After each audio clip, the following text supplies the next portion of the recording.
پاکستان اور مصر کی مشترکہ اسکائی گارڈ مشقیں شروع۔ یہ مشقیں 2 ہفتے جاری رہیں گی۔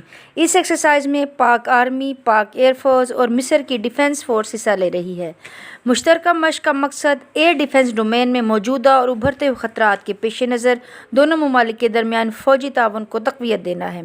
اس مشق میں زیادہ سے زیادہ انضمام، باہمی مداخلت، ہم آہنگی، معلومات جمع کرنے، فضائی خطرات کے خلاف جامع رد عمل پیدا کرنے اور مستقبل کے میدان جنگ کے چیلنجوں کا مقابلہ کرنے پر خصوصی توجہ دی جائے گی۔ اس تقریب میں پاکستان آرمی کے director general joint staff headquarter lieutenant general M Chiragh Haider اور مصر کے chief of defence force staff نے حصہ لیا۔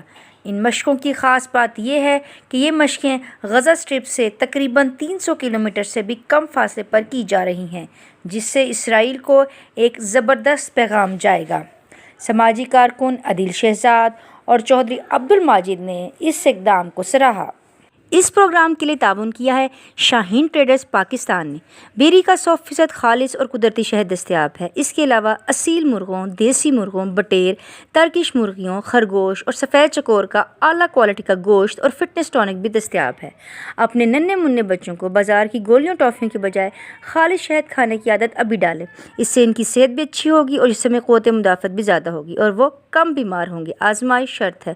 من جانب Abu Khalid Janbaz, chief executive, Shaheen traders Pakistan. Mobile number 032347878770۔ دیکھتے رہیے اڑان نیوز۔